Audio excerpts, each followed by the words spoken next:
In this video, we'll be showing you an analysis of Brett Lee and give you some very nice tips. Or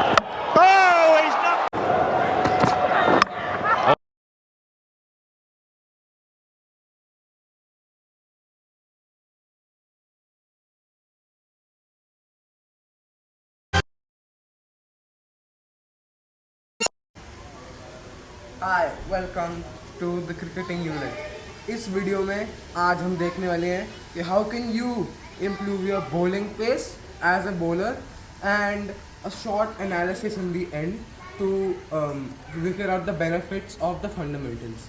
Stay tuned. Cut. So the first thing in how to improve your bowling pace is to find the correct action for yourself.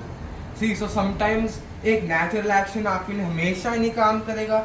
It's not like it all never work. It's there in some circumstances it may not work. Take my action for itself. For it was a high arm action like this. Now I saw that my load up was incorrect. So I started watching a few more bowling videos and I thought you could change your load up where you get the ball into the action. So now I keep it in here so that my arm circle is less and I can have less time in my movement of the action to pull down harder and to deliver the ball forward. Cut. So another most important point is that accuracy. Whether or not you ball quick, you ball slow, you ball medium, you're a spin bowler, anyway, your accuracy is one of your most important weapons. So how to improve your accuracy is just practicing, drills like I've shared in few of the last videos of bowling. But the most important thing is the grip of the ball like this, and also that your arm is in line of the stump, including your legs. So I'm doing like this. It has to be like this, and going towards the batsman or towards the stump. Depending on your swing basis, your wrist should be angled however you want it, but your arm should be towards the batsman or stump all the time. Cut. Coming to your non-bowling arm, so non-bowling arm here is really important.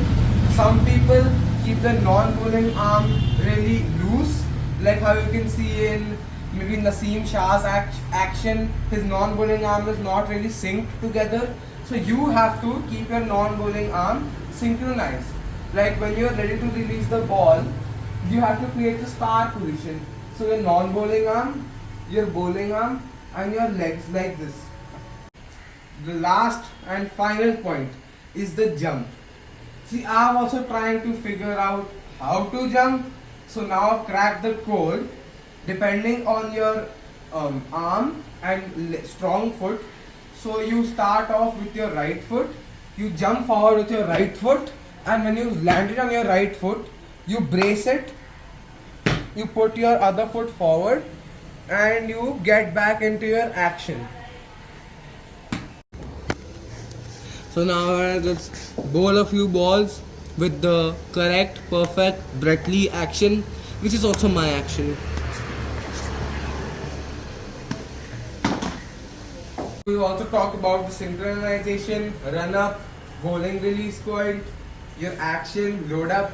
Now the final point here is to keep your front foot braced. So it's not like that, the moment you come, it has to be like this. It increases the chance of injury. The moment you step, it should be bent. Then when you're ready to release the ball till here, it should be like this, transferring all of your momentum and energy to where you want it. And mind you, whenever you brace your foot, the direction of your foot matters. If I'm angling it toward the wide side, it's most likely that my ball will go wide. If I'm angling it straight, then it's most likely that my arm's direction and the legs direction follow the same path. So the first thing in how to improve your bowling pace is to find the correct action for yourself.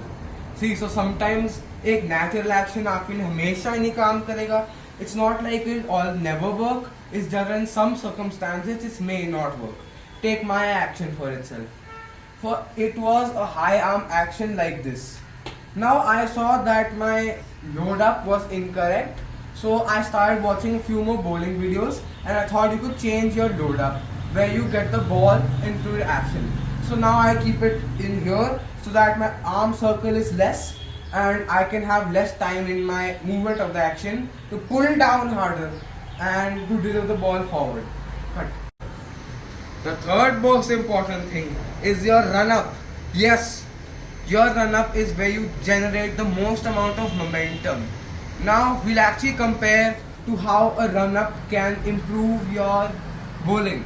So first of all, you have to have a cyclic pattern in your run up. So it's not like you have to have immediately big steps from the start, small steps from the start but fast, then longer steps.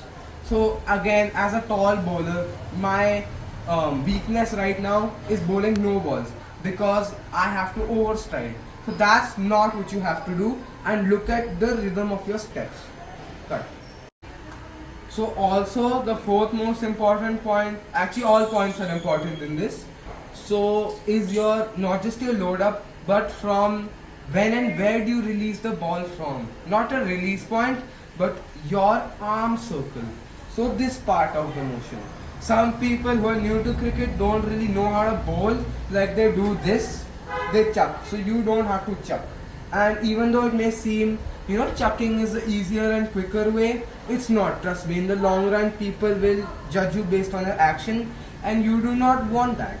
So always try to keep, a nice smooth action with your arm, with your right or left arm, depending on your lefty or righty, keeping it in a circle of movement to deliver the ball where you want.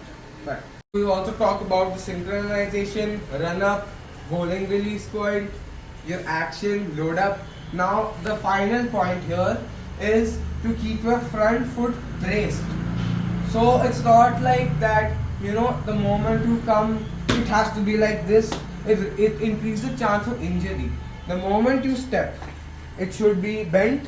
Then when you're ready to release the ball till here, it should be like this.